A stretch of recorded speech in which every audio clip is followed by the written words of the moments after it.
Good morning, everyone. I'm Betsy Brune. I'm the director of the American Art Museum, and we are so happy to have everybody here today. This is a really exciting occasion for us, and I want to, we're going to get to a lot of thank yous and greetings and so forth, but I just want to say, first of all, how honored we are to have Senator Cornyn here, representing Texas and the nation. And I will formally introduce Adair Margot, but I think many of you here know that this would not happen without the force of nature that is Adair Margot. So a big welcome. This symposium is about Tom Lee, but it's really about Tom Lee as he stands for something much bigger, which is the profound significance of preserving and featuring and protecting our nation's heritage. And because we are such a broad, diverse, geographically diverse, and in every other way country, it's also about preserving regional culture. As a Kansan, this speaks to me in my soul. So it's especially appropriate that the symposium should be here. This is the nation's first federal art museum. Our collections began before there was a Smithsonian. The first things in our collection date back to gifts to the nation in 1829. We have been enriched, especially over many generations, by artworks made under federal patronage. Now, you might think that, of course, federal patronage for art waxes and wanes across the ages, but at no time has it ever been greater than during the Great Depression. It was a time when you might have thought money for culture would be in short supply, but you would be wrong.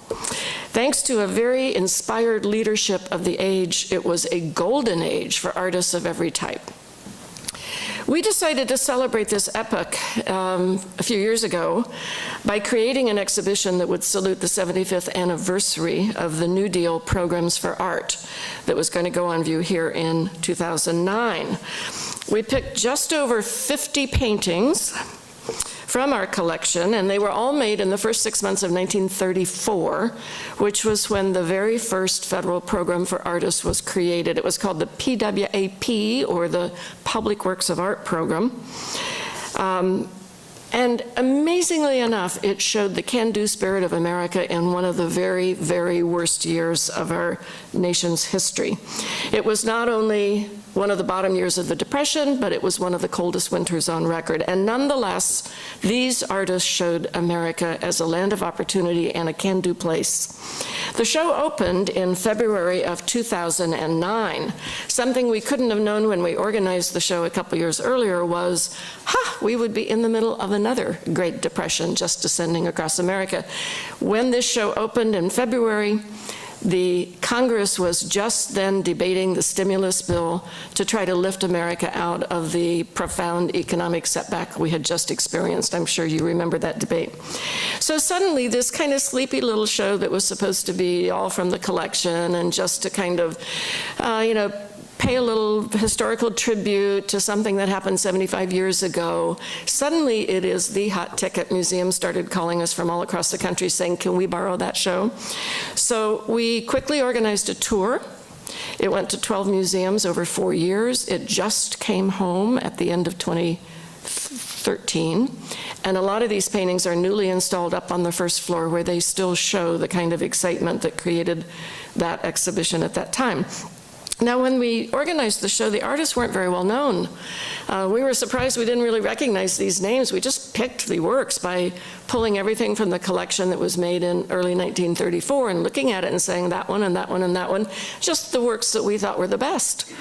And when we did do the research, we were surprised. Of course, it turns out almost everybody was under the age of 40. I guess if you hadn't made a success of your art career by age 40, you'd gone off to do something else. So the artists who needed relief were the young ones still struggling to get established. And even more surprisingly, they came from all across the country, not just from New York. It was a period when the megaphone of the New York art world was almost total. But here were all these artists from all the regions of the country aspiring to do great things. And maybe even more surprisingly, 25% of these artists were first-generation immigrants. They came from, just the 55 in this show, Japan, Egypt, Russia, lots from Russia, Germany, Belgium, Sweden, England, Italy, Romania, and Hungary. And most all of them had come before 1924, when a hugely restrictive Immigration Act basically shut the door to immigration to America for the next 40 years. So these starving artists, many of them newcomers to our country, somehow felt so profoundly grateful for the opportunity they were given to survive a very difficult winter, that the paintings they made are full of hope and opportunity and excitement and love of the country. It's a very, very inspiring thing. So this program was, of course, not a standalone. It was the pioneer arts relief program. But during the 1930s, there were many more. One was the murals program. We're going to hear a lot more about that one today. Created 1,400 murals all across America in every little public space imaginable. Then there was the even more famous WPA. It paid 5,000 artists to create 225,000 artworks that hung in public spaces like schools and libraries, creating a vast benefit for all sorts of Americans beyond just those wealthy enough to buy art for their living rooms. The Index of American Design employed hundreds of artists who made watercolors of bits and pieces of Americana made before 1890. Today, those 18,000 watercolors are all housed by the National Gallery of Art. The Farm Security Administration hired photographers to document conditions in rural America. Today, 164,000 FSA photographs are in the collections of the Library of Congress. The Federal Writers Project prepared state guidebooks in every state across the country, as well as the territories. Even today, those state guidebooks are regarded as absolute models of history and description, and often are the very best index to what was happening in each state in the 1930s. The Federal Writers Project also fanned out 6,600 historians across the country. They recorded 2,300 first-person interviews of people talking about slavery. Those are also in the Library of Congress. There was a Federal Theater Project, and it put theaters in every community across the country, not only for people who spoke English, which was the common thing, but they had special theater projects for people who spoke Yiddish, Italian, Spanish, French, and German. Then there was the Civilian Conservation Corps, and they created infrastructure in every tiny community. The little small Kansas town I grew up in had both a school and a cemetery built by the CCC.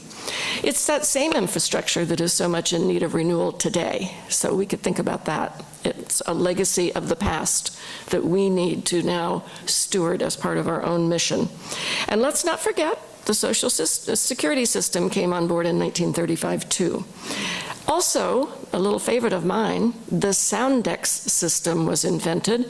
If you go to the library, if you go to the National Archives to research your genealogy and you go up to the 3rd floor and start looking up your ancestors, you will quickly find out about Soundex. That was a huge WPA project in the 1930s.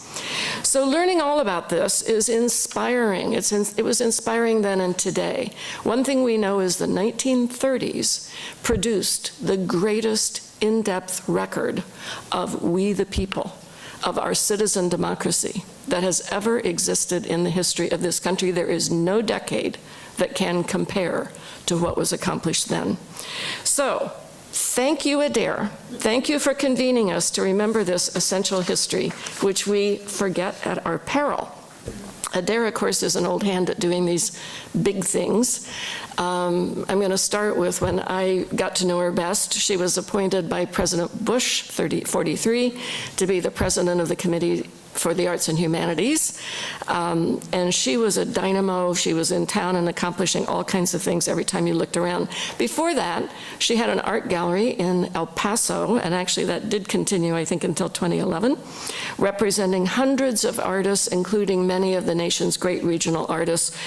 If New York has the megaphone, there's a sort of smaller little microphone coming out of El Paso, and that is Adair. Most recently, she founded in 2009 the Tom Lee Institute, and Tom Lee has long been a cause. We are enormously proud that our Tom Lee hung in the Oval Office during Bush 43's administration. He was a great modernist. He was a great portrayer of regional and rural America. Of course, in the famous words of Thomas Hart Benton, why is it if you paint the Hudson River, you're a national artist, but if you paint the Missouri River, you're a regionalist? So we're going to call Tom Lea a great national artist. She is aptly and rightly rewarded with the Presidential Citizens Medal for her work in cultural diplomacy, and she's the only person of my acquaintance who has received from Mexican President Felipe Calderon the Aguila Azteca. I don't even know what that is, but it sounds really impressive. So with no further ado, I would like to introduce Adair Margot and thank her most profoundly for today's event.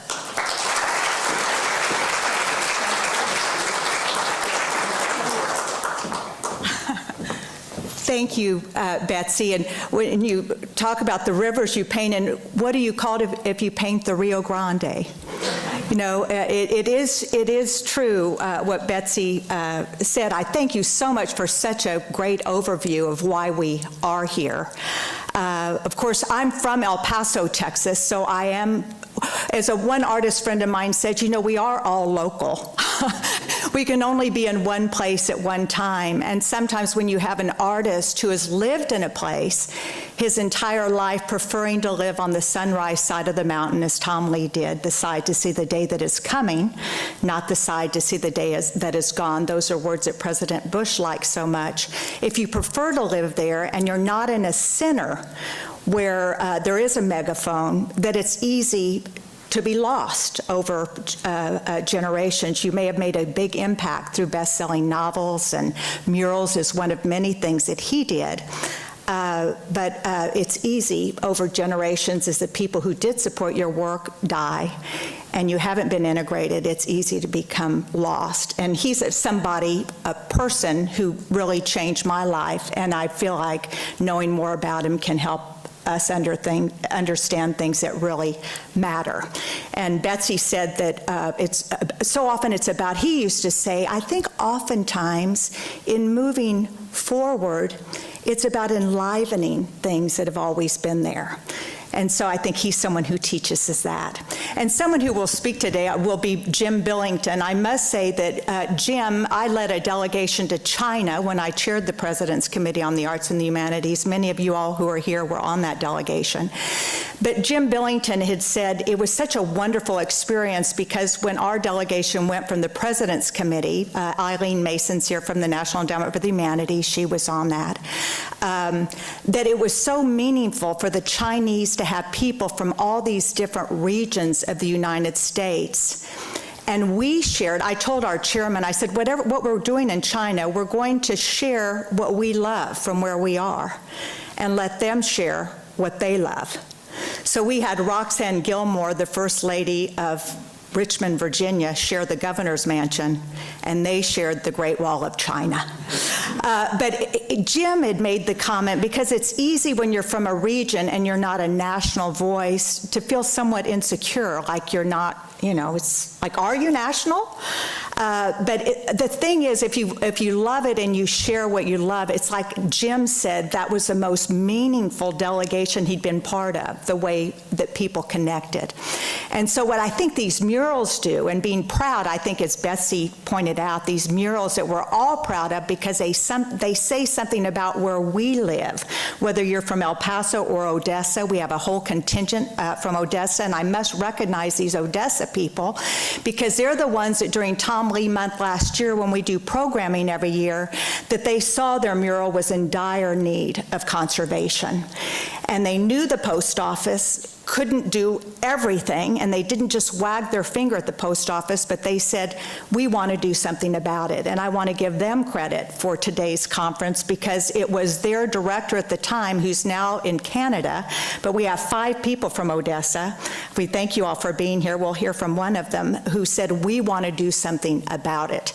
And so the post office, Daniel Delahay's here today to answer questions. There's been somebody there say, we'll work with you.